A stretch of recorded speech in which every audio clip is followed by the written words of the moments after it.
Welcome into episode 42 of Ramie and Drew. I am Ramie Makloff. Couldn't pronounce my own name. That is Drew Flaggy. We're a couple of Milwaukee comedians. We talk about sports and whatever other bullshit might come to mind.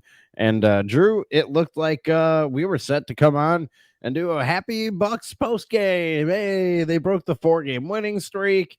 They put it on the Boston Celtics. They won by double digits. They led by as much as 23 points, something like that.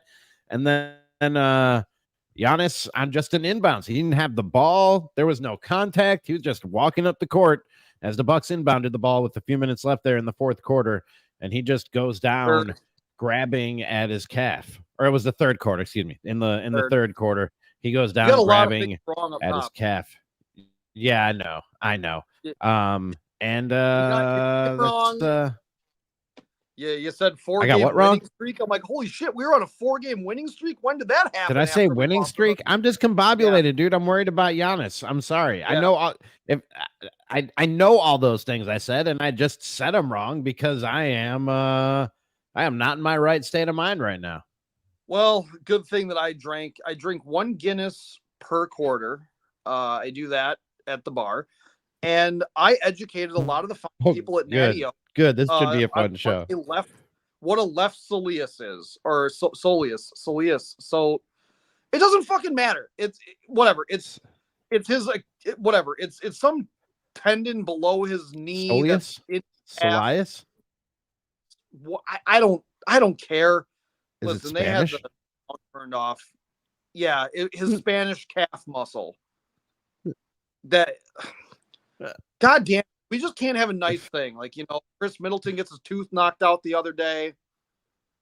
Like, what is Dame Lillard going to just not be on SoundCloud anymore or something? Like, what's going to happen?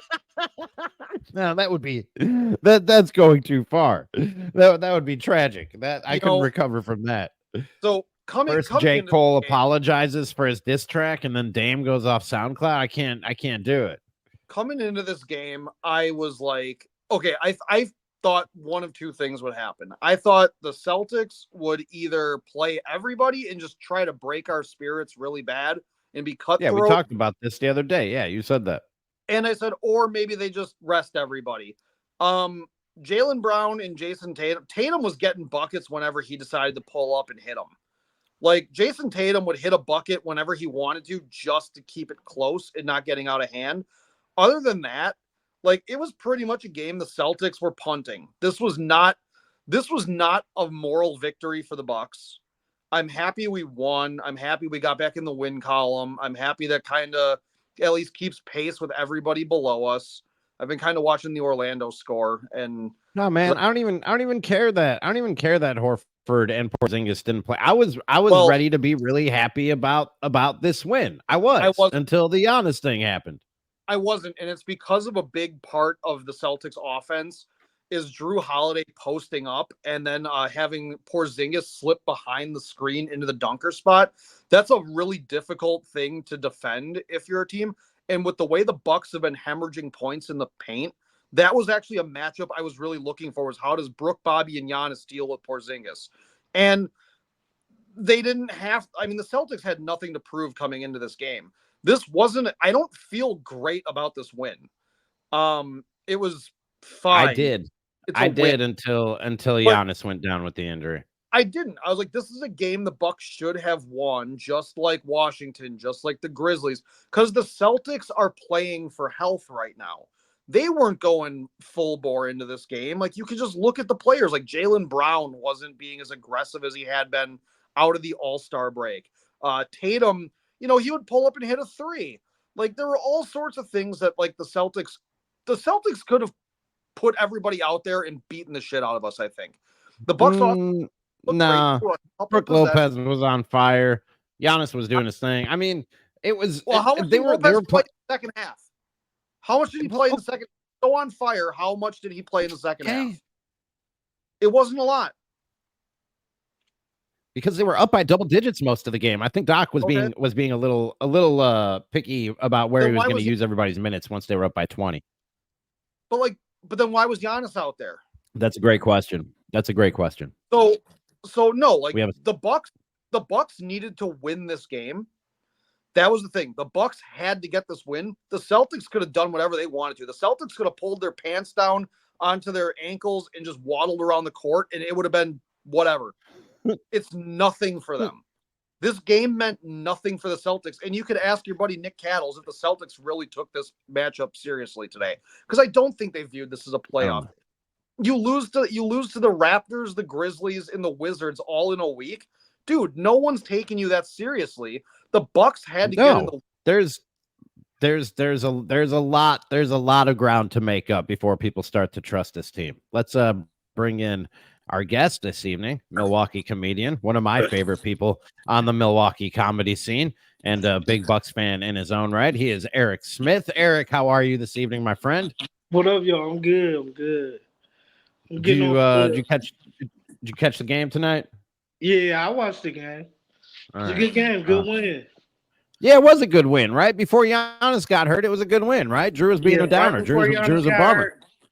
It was a good win, man. I don't think it's a great win. Like the win against, like, both wins against Dallas were like good wins. Beating Denver the second time we played them, that was a good win.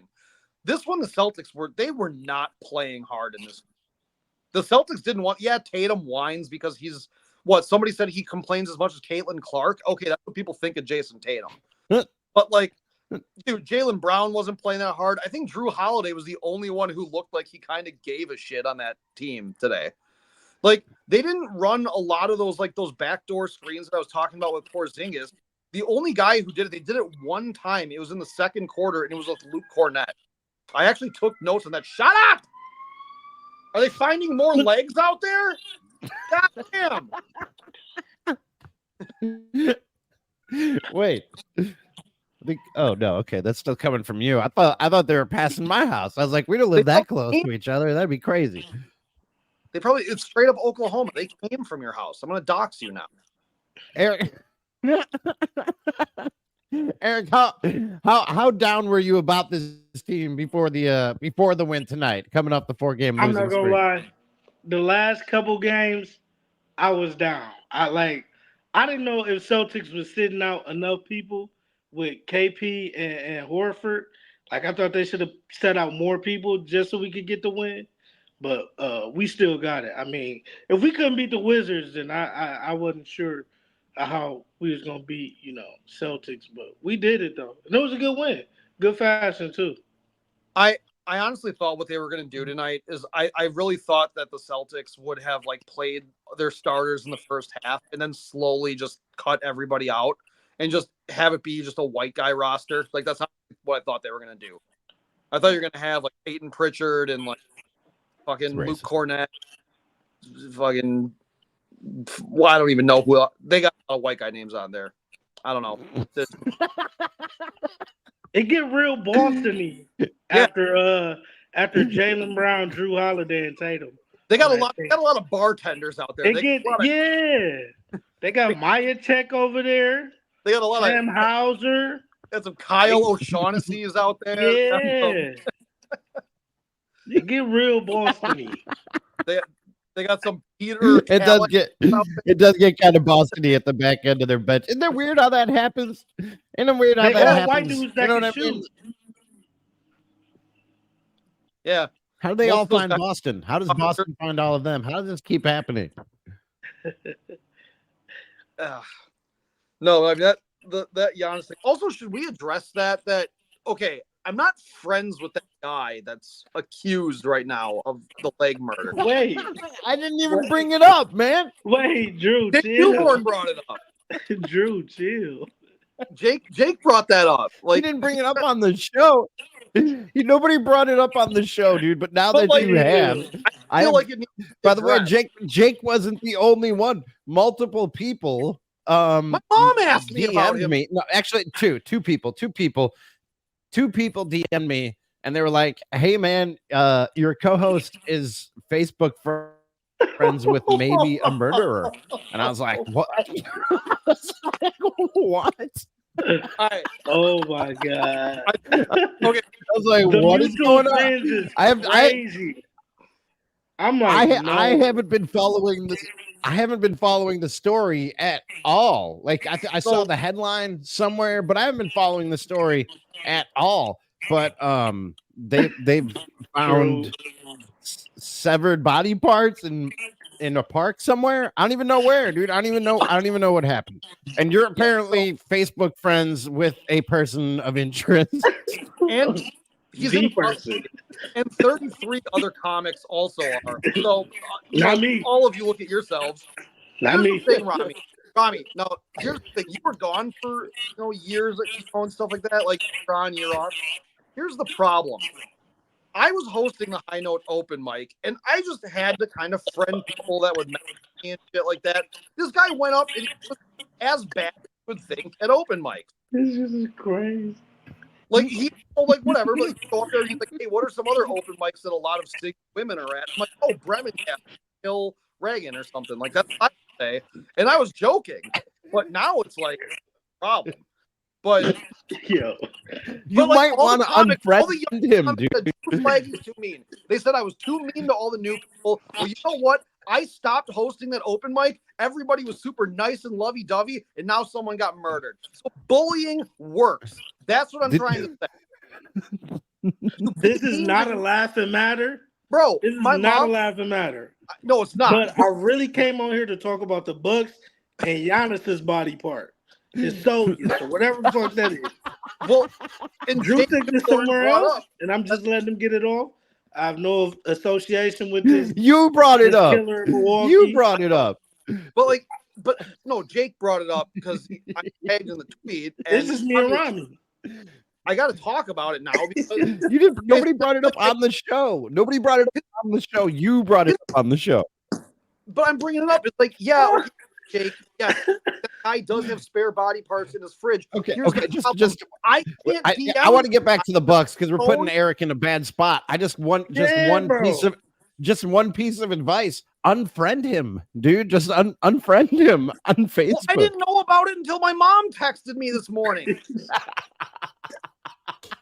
But now also I can see his comment section. Why? Like it's private. If my girlfriend couldn't look at the comment section, I could.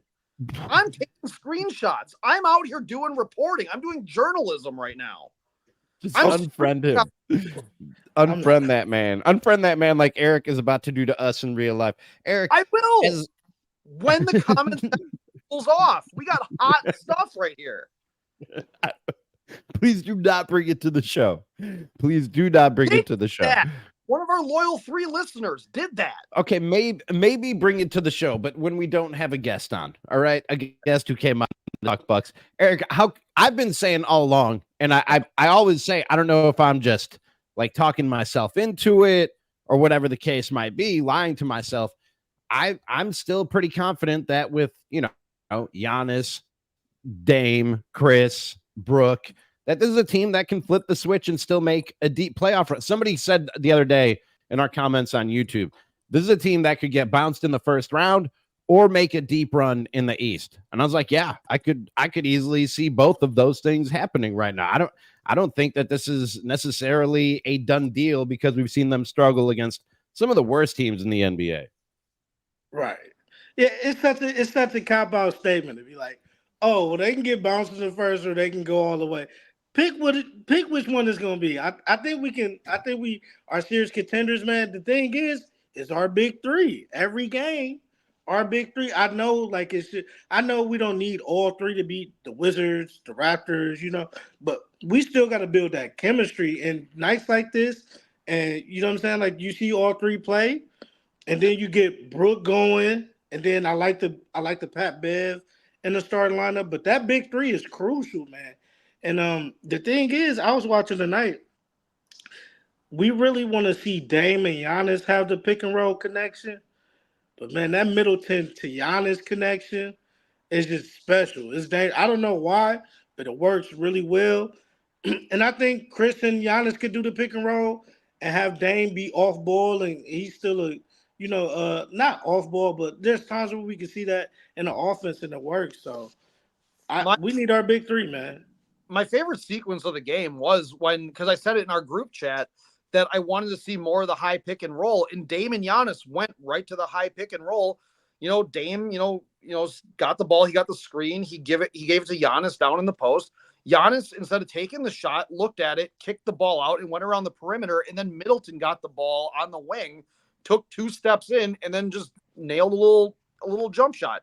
That was nice. Like that got everybody involved.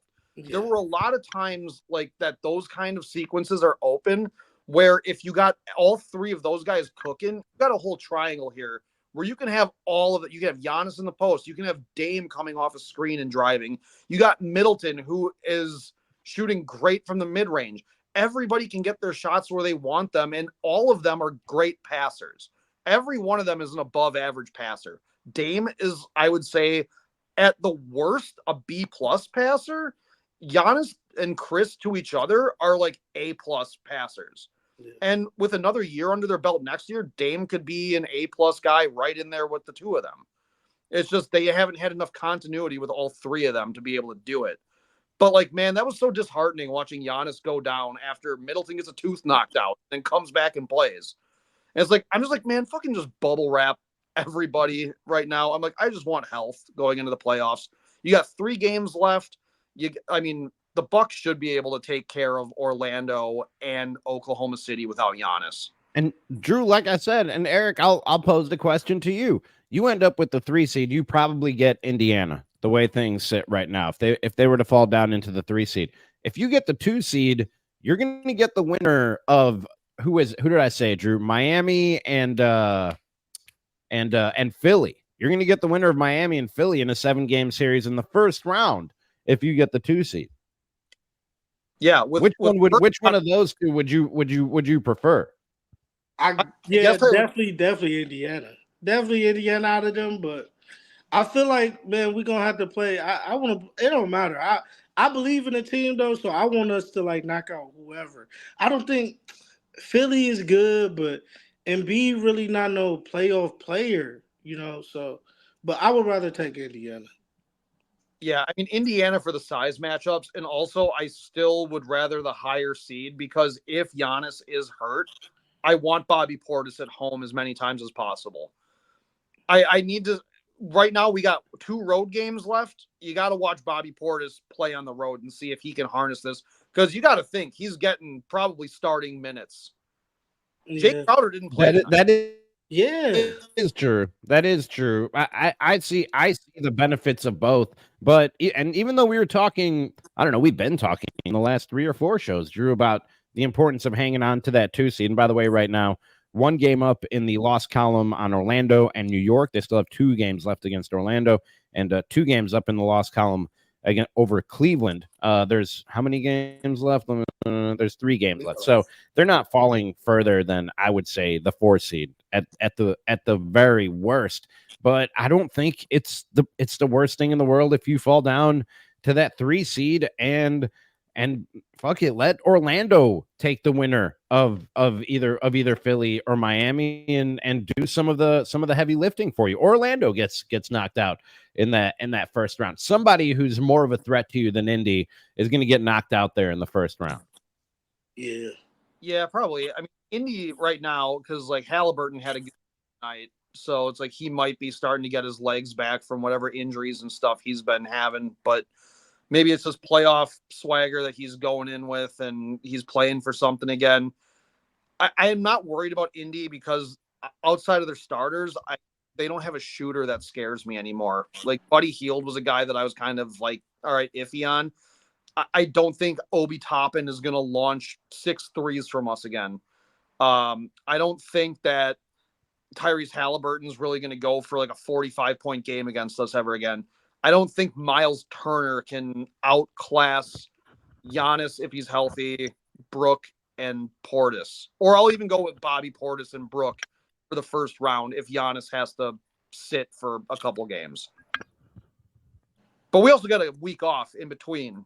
Man, so. Eric, if Giannis has to sit in the first round, I'm having flashes and shades of what happened a year ago against Miami. I want this team, I endorse what you said, Drew.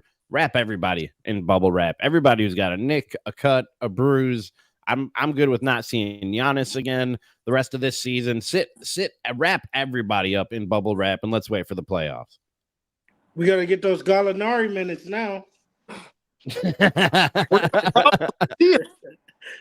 Oh God, we got Marinara minutes coming in here. God, Gotta get them Gallinari minutes. oh man. Hey Eric, before we let you go, I haven't seen you in a minute, man, and you're like the only person who I can talk Bears with on the Milwaukee comedy scene. I don't know where you've been hiding. How do you feel about where we're at? Right, it looks like Caleb Williams is the guy number one. They traded Justin Fields. I haven't heard your thoughts on any of this because you and I were both big Justin Fields guys. So Yeah. I'm just wondering how you feel about the situation. I went to Pittsburgh, bro. So, but I do think it's a good situation. I think it's a good situation Caleb is coming into. Paul, like we'll see the like how the moves pay off that Paul's made, but it's definitely a good situation. Keenan Allen. We'll see what they do with that 9th pick. If they get a receiver, it's looking like a doomsday. But it's a good situation. But I'm curious to see what the Steelers do now, man. I like Justin Fields. Well, I can't get down with the Justin Bears Fields. fan. You're just following Justin Fields to the Steelers. Yeah, bro. I can't be a Bears fan, bro. You got me on the internet as a Bears fan. I can't do that, bro. Yeah, I was like, Okay. I just like Fields. Why are you trying to talk Bears with me every time I see you then? Because I like Fields. I was with y'all when y'all had Fields. But y'all got rid of him. So I was like, but wait, let me say one last thing. Who are you a fan of? Like, who is your football team? Is Nobody. I don't got no football team. Whoever Justin Fields plays for, apparently. I just like Justin. But look, let me say one last thing. Drew, I think you're giving the Celtics way too much credit tonight. I think they were trying to win. I think we've seen a lot of the same stuff with them. They not the same team when they're not hitting threes. I thought Jaylen Brown was trying to win. He just took bad shots tonight. Well, he took a lot of threes, which was uncharacteristic of what he usually does because he's a kind of terrible 3-point shooter. He took some mid range, like just they it's a make or miss league, but I think they didn't need to win as much as we did, but it's a lot of the same stuff I've seen from them. What's our net? Like what's the I don't know the stat. I'm not a stat guy, so but what's the net between us? Because we lost to them by 3. By 3 in Boston? Yeah, it was like 1-3 each time we pulled in pretty quickly. So we probably got but we've been beating them by a lot though. Yeah, we beat them. I mean, we definitely have. If you're going to go with point differential, point differential. Yeah, we definitely have them on that because we blew them out when they sat everybody, and that was also here, I think, right?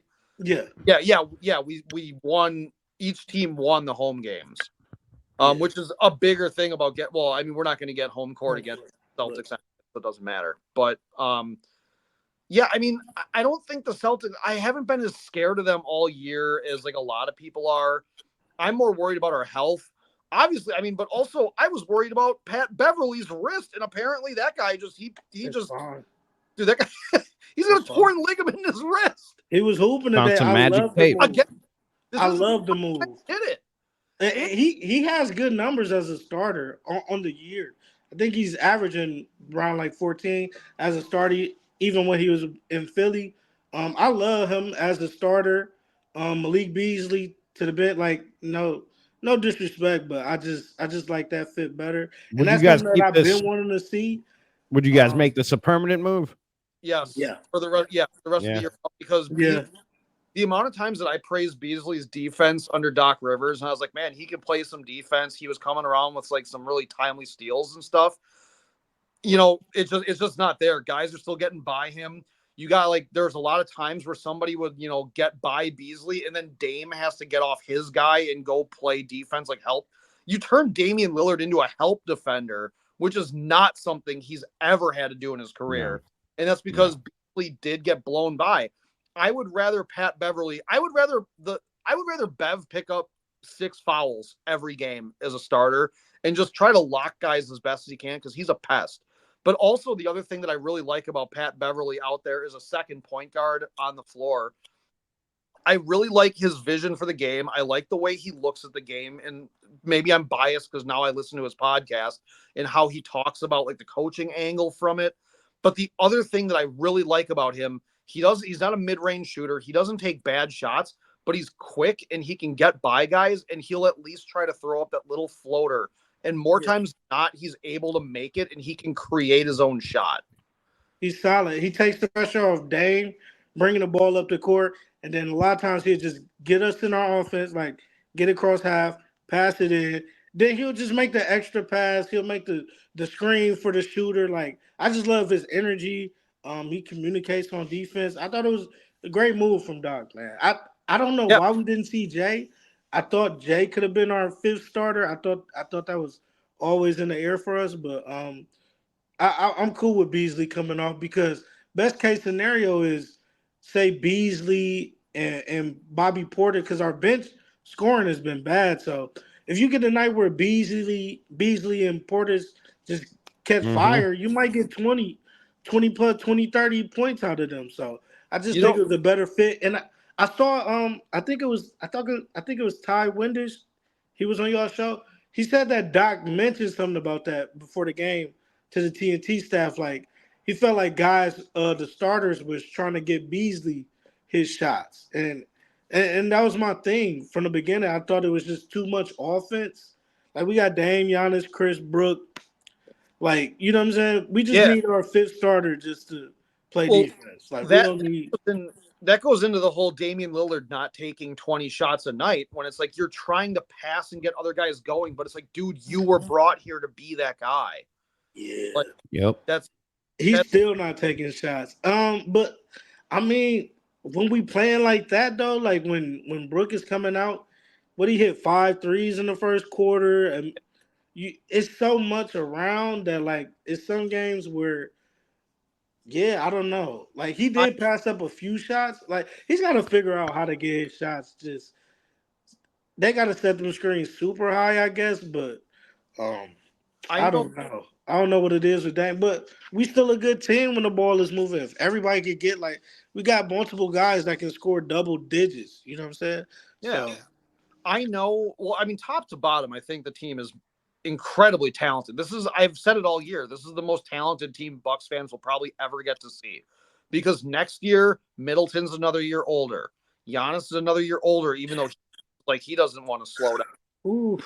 Dame's another year older. I mean, who knows with a full year and a real system around Damian Lillard what he's capable of on this team. But Beasley's on a 1-year deal with us. Brooks another year older. Bobby's another year older. Pat Connaughton's another year older. We have to talk about this? Why can't we? Why do we have to remember that we're all getting one day closer to death every day we wake up? Why you got to remind us of this, Drew? Drew on killer shit. Because right now, like, we can just feel fortunate that we have the roster that can turn Tommy and make it better. I'm still not ruling the team out as long as, I mean, okay, you know what I'll do? If it comes out that Giannis is like seriously really hurt, I'll wave the white flag. I'm gonna be like, we're fucked. I will say we are fucked. Yeah. Because I mean, he is one of the most dominant players. Should I light this, or is it not time yet? I think you should light the prayer candle. Should I light my Giannis prayer candle, or is it? We've been through this before. I have the citrus sunrise candle that smells really nice. Man, when Giannis hyperextended his knee against the Hawks, and we came back and won the finals, he had 30 point double his first game back, bro. I'm not gonna doubt him till he's out of there, man. Yeah. Well, and that's exactly what I kept saying though too about the entire roster. I'm like, I'm not gonna rule out Chris, Dame, and Giannis until they're just done. That's it. They gotta play, boy. 22. I want to say this though about, since you're still here, the thing was, like, when you said, yeah, Brook made those shots early on, I still felt like they settled for those threes instead of really working for something. Like Dame would probe or Giannis would probe the defense, and then it just kind of was like, all right, like especially with Giannis, the game slowed down. Nobody was really getting their shot. No one was moving. It's like, all right, we gave it to Brook. Now he's going to hoist up a 35-foot three. And yeah, he made them. So that's good, but that's not reliable every night. I would much rather get some more movement around that ball and have Giannis. I thought early on we got good quality shots early on. I think Brook first. Like you saw, no, I didn't mind the Brook threes. The Brook threes in the first was Uh-oh. cool, but he does like as he started making them, he started getting further and Yeah, further back. That's a problem. But I don't. Brook is shooting it well from three. It's just when that's the only type of shot he take, it's a problem. Like if you're not making them, Brook, go get a layup. But I thought in the beginning of the game we got threes from Brook. We got the alleys from Giannis. Then you get Giannis a clear out on Giannis in the post, and he throws it to Pat Bev and a dunker. Like I thought we had like a lot of good quality shots from up yeah. tonight. Brook also so Brook took those first 2 threes, and then he also got the ball pump faked, and then he went into the paint, and I was really happy with him doing that Yeah, instead of just settling for that jump shot. yeah. But I thought we was pretty good on like. I don't think we settled for a lot of threes because you see Beasley take one in on Drew Holiday. Pat Connaughton got some layups. I really didn't mind the 3-point shooting from us tonight. I mean, of course, we shot like Excuse me, a so motorcycle well. gang was driving I don't past think my we. window. Sorry about that. I didn't get Oh, you didn't? Oh, okay. I thought that definitely came through the mic. You no. mentioned the big three of Giannis, Drew, or not Drew, Giannis, Dame, and Chris. And I saw this tweet the other day. I meant to bring it up, Drew. You just reminded me of it. It was from Marcus Johnson. And he points out that the lineup of Middleton, Giannis, Dame, Lopez, and Beasley. Now they switched out Beasley for Pat tonight. He said has been dominating. Of the 25-player lineups that have been on the court for at least 300 minutes this season, Milwaukee has the highest net efficiency, outscoring opponents by 15 per 100 possessions. When those and I think it comes down to, well, Brook is a big part of it too.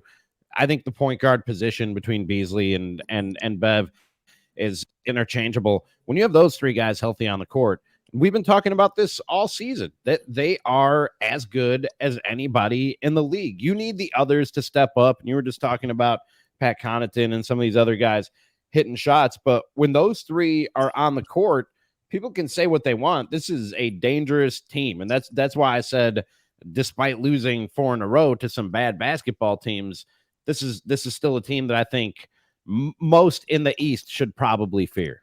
I'll say this too, though. Tonight, another big thing was when the Celtics started punching back into this game, especially after Giannis went down and they smelled blood. They started making a big move towards us, and AJ Green hit some big shots just to keep pushing that ball further away from them. Like that was nice. Like having a guy like AJ Green that can come in and he can launch those 35-foot threes, and that's a great thing to rely on. And the best thing about AJ Green, in my opinion, is he shoots those from the wings and up top. It's not just the corners like Beasley, because Beasley is basically kind of like a PJ Tucker type player right now without the defense, where he's going to park his ass in the corners and try to hit those. And if he's not hitting those, he ain't hitting them from anywhere. At least AJ Green will shoot from all the spots around the perimeter. And I don't know. I'm kind of like late in the season. I feel bad doing it, but I'm kind of selling on Beasley now after I was such a big Beasley. Wow. I mean, it Watch your happened back last around year. Drew Flag. He will turn on you. Oh, I'm not going to turn on you, dude. There's not legs in the fridge. It's just... You keep Turn coming on back Beasley. to this. Turn on Beasley. You keep but coming still back to Facebook this, friends. man. Well, because people are DMing you. I'm not fucking friends with this guy. I know more people at this fucking bar. He stayed down Eric, the street from you. I know you don't want to talk about the murderer, and we're about to talk some Brewers. I know you really don't want anything to do with that. Before we let you go, any parting shots, anything to plug? Eric Smith, comedian, see him all over Milwaukee. Any shows coming up? No shows coming up. Okay, all right. How can they follow? Can they follow you on Instagram? You got clips on Instagram, TikTok. How do they find you, man? Follow me on Instagram at @thesmith. It's ETHESMITH. So yeah, follow me on Instagram and I'll post shows when they come up. There you go. Are you doing Madison's Funniest or no? No, All might. Are you? No. Are you going with Ramie? No, I couldn't commit to that many Wednesdays. Like even 2 I'm just saying, are you riding up there? No. Oh, all right. All right, man. Thanks for having me. Bucks and 6. Are you in it? Are you in it? Nah. No. Are you in Madison's Funniest, Eric? Oh, no, all right. no. All right, man. Listen! Bucks and 6. We'll talk soon. He said no. All All right. right. Brewers. All right. There goes Eric Smith. All right, Brewers. Yeah, catch me in Madison, the Madison Funniest competition. I'm on the lineup for tomorrow. So if you're anywhere near the Madison area, come out and give your boy a vote. It's 40% audience vote, 60% judges. So you can come out and help me win $1,000 comedy on state tomorrow in Madison and every Wednesday after, as long as I advance. And I plan on advancing. So there's that plug. All $1,000 of Ramie's winnings will be put into this podcast. Absolutely, no doubt about it. I'm gonna buy Drew a real camera and microphone, maybe even a ring light. It's all going back into the podcast, so he doesn't look like a murderer. In addition to being Facebook friends with now you're bringing it up. Persons of interest. Before we talk about the Brewers, what I was trying to say, my mom was the first one who texted me about the whole situation, and she goes, he went to open mics. Was he like weird? Yeah, everybody that does open mics is fucking weird. I think she means especially weird. Then the answer is no. Do you know how many of my friends? Do you know how many people that we know that we're friends with that you would be all like, well, the warning signs weren't there. The warning signs are there for like most of the comedy scene. I don't think that's true. We're not a troublesome bunch. We don't have troublesome people in the comedy scene in Milwaukee. Bullshit. I mean, here and there, but we tend to what's the word I'm looking for? Outcast them. They don't hang around. At least as far as I know, they don't hang around very long. You don't have to name any names. Yeah, we outcast them. I mean, like, I was like, what? I don't know how long you've been doing it. I'm pushing 10 years here, and it's like the amount of weirdos, dude. I'm sorry. Like, yeah, they're all weird.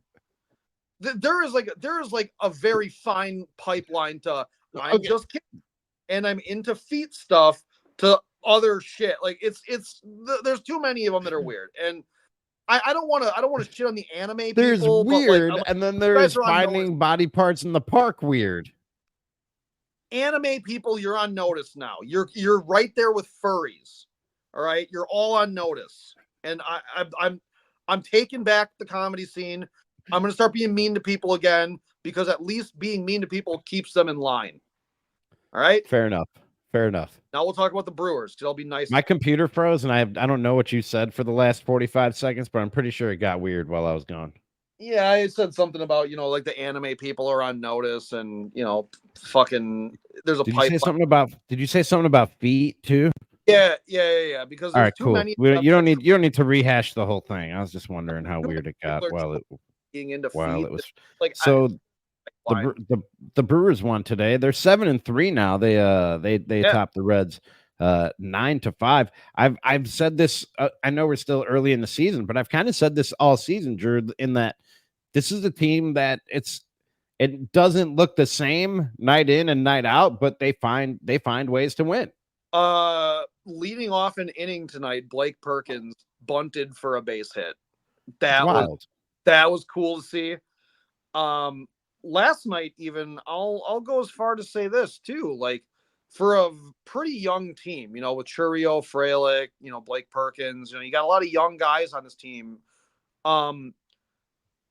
Being down 6-0 to start that game yesterday, with Ashby coming back off of an injury, and they battled back and they made it a game. What did they lose? 10-8 last night?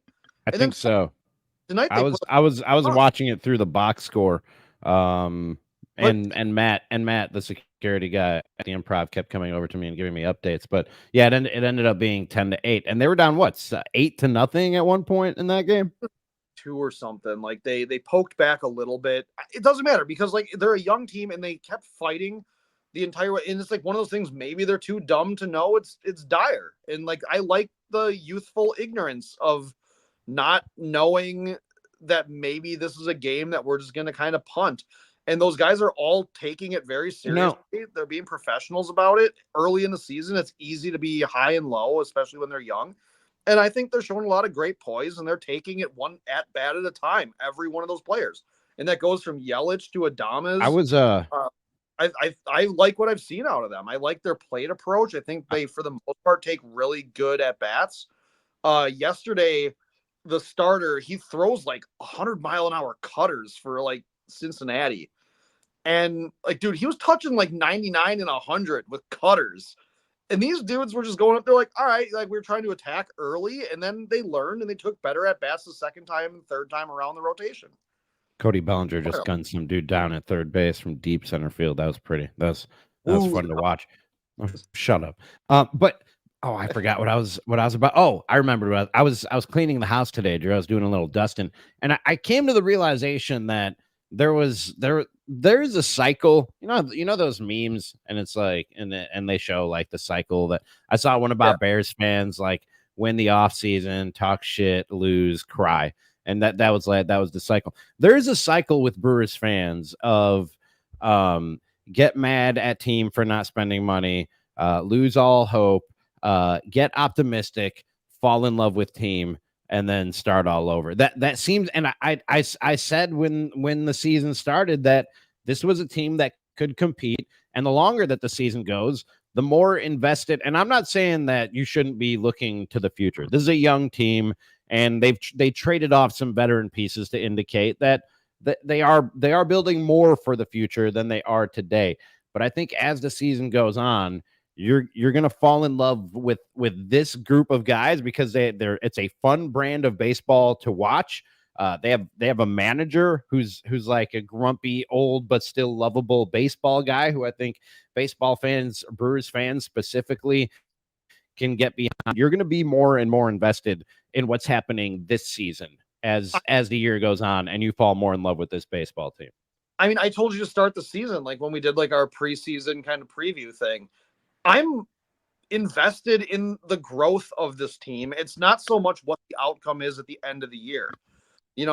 Like last year, I was frustrated with Willy Adames. I very, very clearly have been a Willy Adames hater.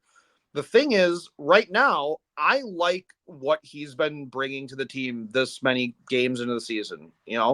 I think he's been fine. Like his plate approach is better. He's making better contact. I think he's right on the ball. I think he's got a better eye at the plate. And I think that trickles down to all the younger guys is all having better and more poised at bats. And those young guys are all just playing a So this, I said, with the core of young players that we have right now, this is so much like the Packers season where I don't know where we're going to end up in the end of the year.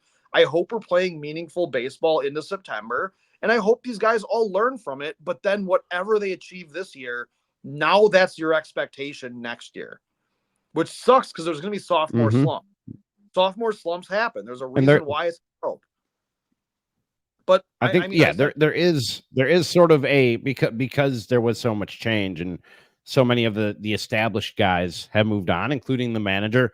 There is a new bar to be set. There are standards to be set for this group of guys, and you're right. It starts this year, but then the expectations only go up probably this year on.